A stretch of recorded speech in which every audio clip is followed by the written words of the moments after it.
Здравствуйте, друзья! Здравствуйте, наши родные! Сегодня мы будем говорить о предназначении. Предназначение – это та тема, которая очень манит многих людей. Многие люди хотят найти себя, свое место, хотят найти свой успех, чтобы их жизнь была наполнена и духовным смыслом, и была материально успешной. Все это дает предназначение. Когда человек находит себя, когда находит свое предназначение, то постепенно все в его жизни встает на свои места. Постепенно его душа успокаивается, он понимает, что он живет со смыслом, он понимает, что не просто так уходят годы его жизни, и в то же время постепенно налаживается материальная действительность. Это то, что для многих очень желанно. Для многих людей, кто занимается духовными практиками, это окончательная цель их путешествия, духовного путешествия. Они хотят прийти к познанию своего предназначения. Сегодня будем говорить об этом.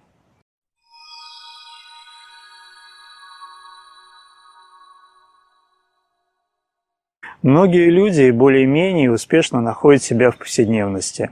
Они находят себя в тех структурах, которые уже есть в социуме. То, что им может предложить окружающая повседневная действительность, они с удовольствием или более-менее они это принимают. И они как бы на этом успокаиваются. Таких людей довольно много. Но есть люди, которые никак не могут найти себя. И годами они могут пробовать одно и другое, они могут искать себя в различных профессиях, они могут думать сначала, что они должны заниматься тем или другим, они могут думать, что им, допустим, нужна сейчас семья или, может быть, не нужна семья. Они постоянно находятся в поиске. И с годами, со временем этот поиск на самом деле человека выматывает. Он очень устает от этого. Устает его душа, устает его даже здоровье уже не то, потому что ему требуется какое-то успокоение, ему требуется то, что называется найти себя. Есть такие люди, которые в повседневности найти себя либо не могут, либо им это очень трудно сделать, и тогда они стараются приспособиться. Они хотят войти в те структуры, которые уже есть готовые, но эти структуры очень часто их не удовлетворяют. Такие люди по-настоящему страдают.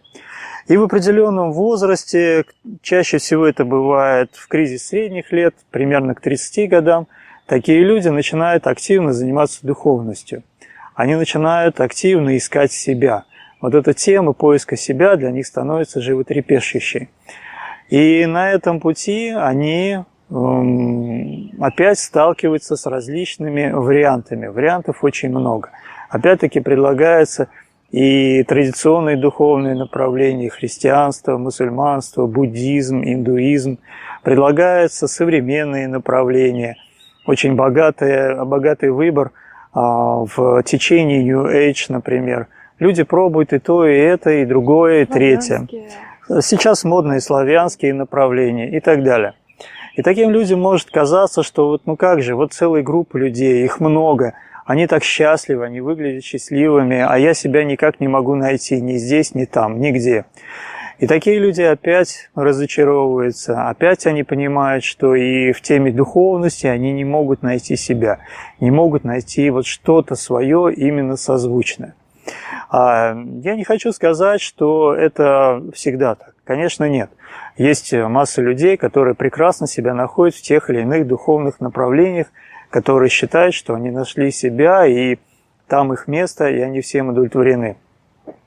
Но мы сегодня хотим поговорить о тех людях, которые ищут себя и свое предназначение именно на своем пути, на своем личном пути. И их личный путь очень часто не совпадает со многими теми вариантами, которые предлагают либо социум, либо мир духовных практик. Вот о тех людях, которые ищут свое предназначение именно на своем, на личном своем пути. Еще говорят, это путь души, путь сердца. Вот об этих людях мы немного сегодня поговорим.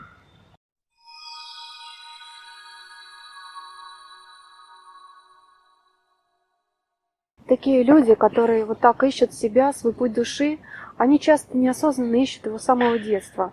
Вот так же было у меня, так же было у Андрея, так же было наверняка у вас, кто будет слушать и кто узнает в этом рассказе себя.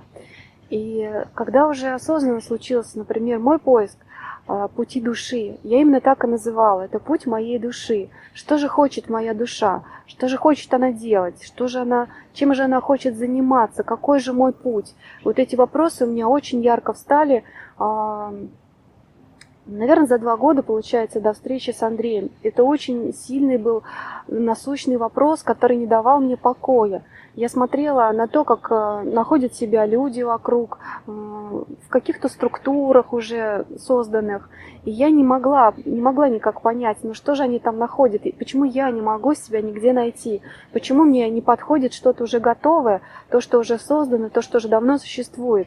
Я хочу чего-то своего, чего-то, что там живет у меня в глубине моей души и тихонько-тихонько говорит мне об этом. И я никак не могла понять, что же такое будет. И когда мы уже встретились с Андреем, это было в 2012 году, шли, во-первых, очень сильные энергии, да, как бывает при встрече с божественной половинкой, там такие энергии шли, что неделя проживалась как несколько месяцев, а день, буквально как неделя. И мы о многом говорили с Андреем, и я ему рассказывала о том, что я чувствовала своей душой, что мне вот хочется найти, к чему мне хочется прийти. Он мне рассказывал, передавал свой опыт, передавал также знания, которые через него потоком шли. Эти знания, они буквально были вот нужны мне тогда. Я слушала и впитывала в себя, и однажды Андрей мне просто сказал, буквально сколько прошло с нашего момента встречи? Наверное, несколько дней. Не могу сейчас вспомнить, может быть, несколько дней прошло. Я помню, как Андрей мне сказал, совсем скоро станешь вести для женщин медитацию. Я так обрадовалась, я подумала, мне это очень нравится. Наверное, так и случится. Но, как оказалось, нас ждал этап внутреннего очищения, который у меня растянулся на несколько лет, потому что я его неправильно понимала.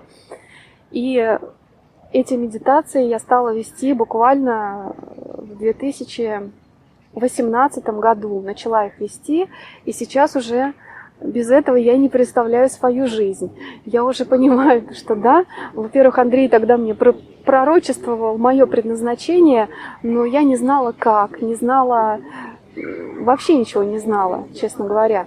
И вот сейчас оно мне открывается с каждым разом все больше и больше, мое предназначение. И женщины, которые приходят ко мне на мои женские сеансы, они также не знают, они чувствуют, что вот их место, оно где-то не здесь, не в социуме, не так, как вот все должно быть по созданным стереотипам в обществе, что если семья, то такая, если дети, то такие, и воспитывать нужно так-то, да, и так далее. Вот эти все шаблоны не принимает душа человека, который хочет выйти на свой собственный путь души. Потому что у каждого душа уникальна, безусловно, и у каждой души у нее свой опыт, который она должна прожить. И, пожалуй, только сейчас, вот по прошествии стольких лет, я действительно начинаю понимать глубже свое предназначение и начинаю к нему приходить. И ко мне часто очень приходят именно те женщины, которые чувствуют то же, что и я, у которых точно такие же вопросы, которые были у меня на пути, такие же проблемы. И я понимаю, что вот в этом мое предназначение — помочь им, рассказать им о том, как я сама проходила, как я сама нашла этот поток, передать им эту энергию и, самое главное, научить их в этом потоке находить свой путь, что у многих из них очень успешно получается. И это, пожалуй, самая огромная радость, когда ты можешь передать человеку энергию, можешь научить его с ней работать, и он находит тем самым свой путь и выходит на него, реализует свое предназначение.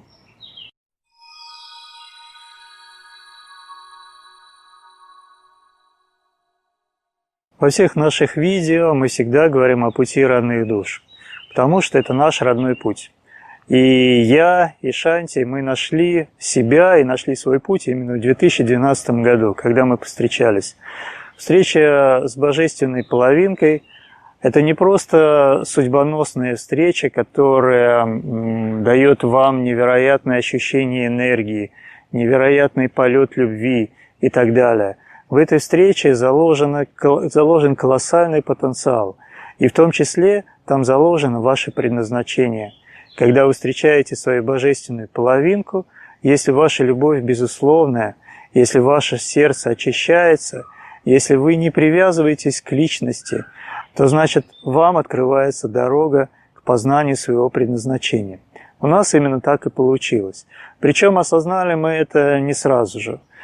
Когда пришло знание о предназначении, оно было для нас настолько естественным, что нам не казалось это чем-то очень таким невероятным. Я совершенно спокойно, обычным образом сказал Шанти, что совсем скоро ты будешь проводить медитации для женщин.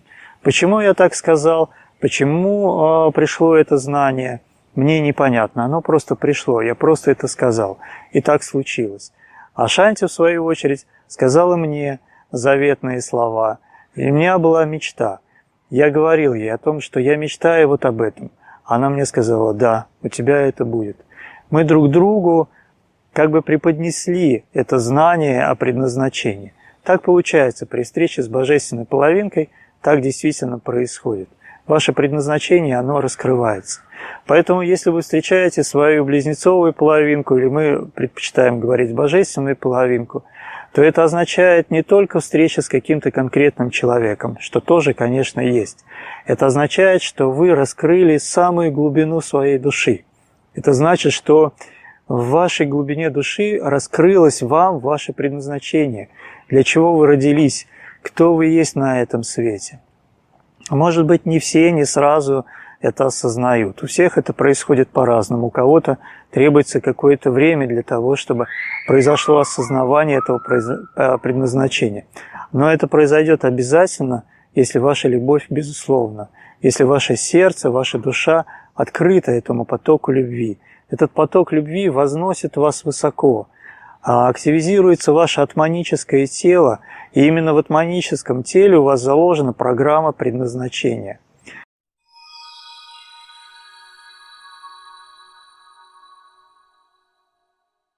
Предназначение бывает разным на самом деле. Предназначение может быть на повседневном плане, и тогда люди довольно легко себя находят в повседневности. Это происходит относительно просто. А предназначение может быть на астральном плане. И в этом случае людям может быть несколько сложнее себя найти, но тем не менее это доступно. Что такое астральный план? Это когда человек рожден для того, чтобы быть, допустим, актером, певцом, ну и так далее, художником, каким-то очень творческим человеком, где нужно большое количество эмоций. Вот эти эмоции, когда он выплескивает свои эмоции в мир, он реализует свое предназначение. Это относительно легко. Но есть люди, которые рождаются с тем, что их предназначение находится на мистическом плане или на духовном плане.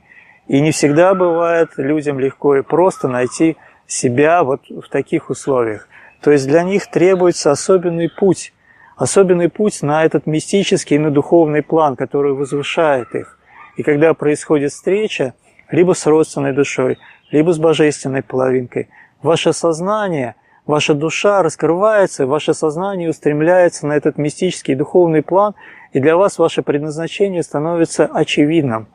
Оно настолько просто для вас дано, вот просто вот так, пожалуйста. Вы его узнаете. Но нужно сразу же сказать, что узнать свое предназначение и реализовать его – это не одно и то же. Допустим, Шанти, я сказал, что она будет давать особенные, совершенно особенные медитации для женщин по раскрытию женственности и так далее. Всего точно я не знал всех подробностей. Я только знал, что у нее будут особенные женские медитации. Я сказал ей об этом в начале 2019 года. И только в середине 2017 года она приступила к реализации этого предназначения. Были такие первые шаги. Первые шаги были в 2017 году. То есть прошло более 5 лет, прежде чем стала происходить реализация этого предназначения. Поэтому, если вам открылось ваше предназначение, это еще не значит, что вы уже готовы его реализовывать. Это значит, что у вас есть звезда, некая цель, вершина, к которой вы стремитесь, к которой вы идете.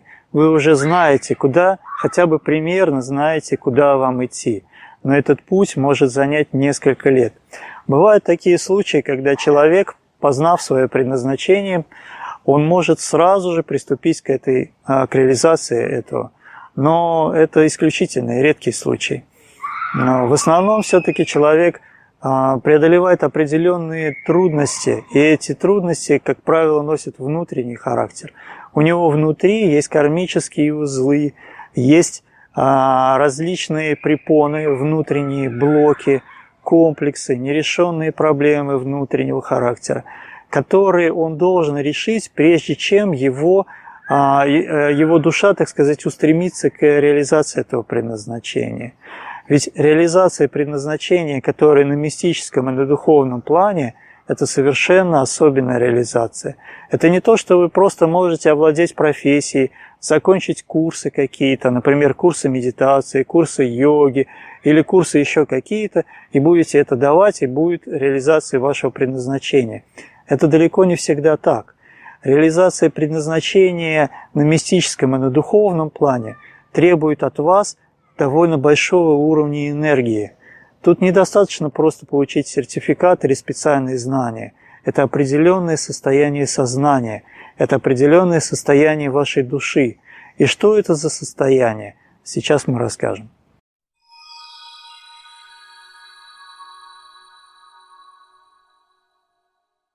Когда человек узнает свое предназначение духовное, он обескуражен, он не знает, как ему быть. Потому что это предназначение, как правило, оно не находит понимания, отзвука у многих окружающих людей. Ему нужно в этот мир принести что-то новое, что-то особенное, что-то свое. И это большая задача. Она может его пугать. И он не знает, как выполнять эту задачу, какими инструментами, какими способами. И вот сейчас я хочу сказать, как выполняется это духовное предназначение. Оно всегда выполняется только в служении. Только когда из вашего сердца, когда из вашей души идут какие-то знания, какие-то слова, идут те или иные техники, когда все идет от души и от сердца, только в этом случае происходит реализация вашего предназначения. Служение – это то, что становится вашей необходимостью. Это ваш повседневный жизненный путь. И если вы ежедневно не служите, если вы не реализуете свое предназначение через сердце, то вы чувствуете, что в этот день ничего не произошло.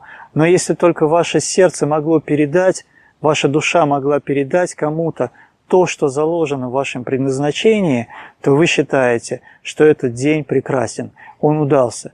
Нашелся человек, которому вы смогли это отдать. Сейчас я скажу самое главное. Когда человек приступает к реализации своего предназначения, которое дано ему на духовном или на мистическом плане, у него коренным образом меняется парадигма жизни. Если до того, как он узнал свое предназначение, он пытался от жизни что-то взять, заработать деньги, получить какие-то привилегии, получить какой-то статус, признание и так далее. Брать, что-то для себя брать. То после того, как он выходит на мистический и на духовный план, парадигма его жизни меняется на 180 градусов. У него возникает внутри колоссальная потребность отдавать. И он ищет возможности, людей, инструменты, которые помогут ему это сделать, которые помогут ему это отдать. Его реализация предназначения, она в служении, а служение, оно происходит в отдавании. Вот таким вот образом. Это совершенно другая парадигма жизни, совершенно другой подход к вашей деятельности, совершенно другой подход к вашим отношениям. И если мы говорим о взаимоотношениях между божественными половинками, то у них предназначение и миссия одна на двоих. Когда встречаются божественные половинки, они получают предназначение, получают свою миссию, которую они могут реализовать только вдвоем. У них парная миссия.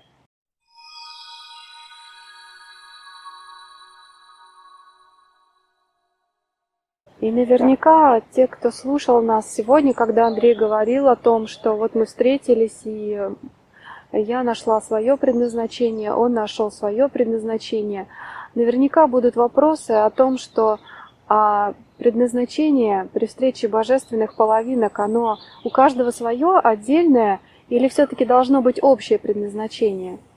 Конечно же, общее предназначение, оно основное.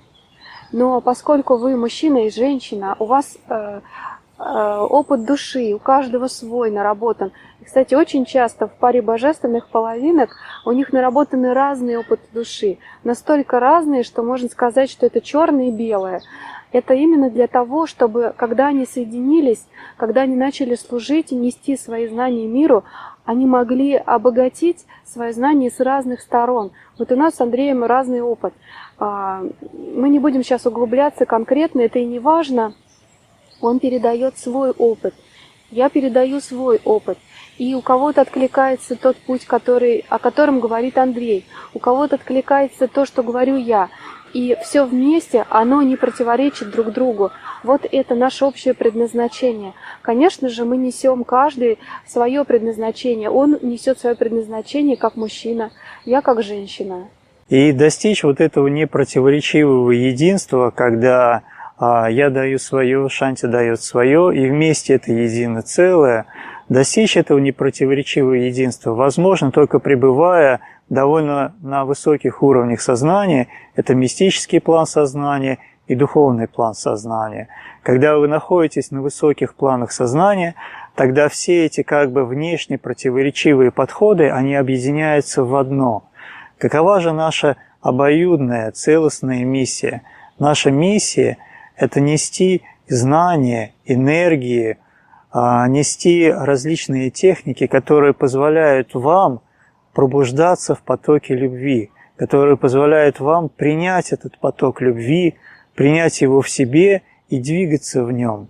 Наша миссия, наше предназначение заключается в том, чтобы вы духовно пробуждались и воссоединялись, если это божественные половинки, вы в соединении со своей божественной половинкой, и для того, чтобы вы находили свое предназначение в этом потоке. Самое главное наше предназначение, чтобы был принят поток любви.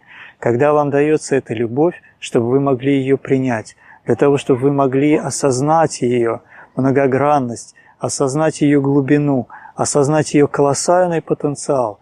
Все, что мы делаем, все, о чем мы говорим, направлено именно на это, чтобы вы приняли поток любви. И в этом есть наша обоюдная миссия.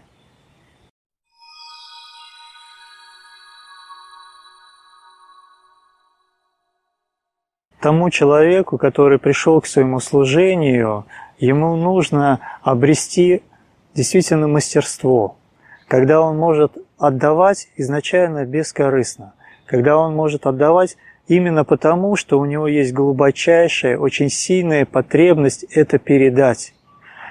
Он должен обрести мастерство, чтобы отдавать это изначально бескорыстно, но в то же время это может и должно быть вознаграждаться. То есть он может брать за это деньги, но работает он не за деньги. Работает он потому, что у него есть эта внутренняя огромная потребность отдавать. Отдавать может каждый свое. Кто-то отдает знания, кто-то отдает энергию, кто-то пишет стихи, картины, кто-то занимается целительством, кто-то строит дома, кто-то еще что-то делает. Может быть огромное количество вариантов. И мы все знаем, что если человек настоящий мастер, мастер с большой буквы, то этот человек работает не за деньги. Это видно. Он работает не то, что называется за идею, а он работает в потоке вдохновения, он вдохновлен тем, что он делает, он в потоке находится, и это для него самое главное. Но при этом он может брать деньги, и в этом нет совершенно ничего такого. Может быть, иногда такое искривленное до сих пор понимание есть, что если вы говорите о служении, то вы должны отдавать всем, всегда и все бесплатно. Нет ничего подобного.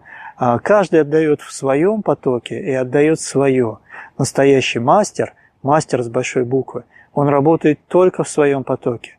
Он не может быть мастером в различных потоках.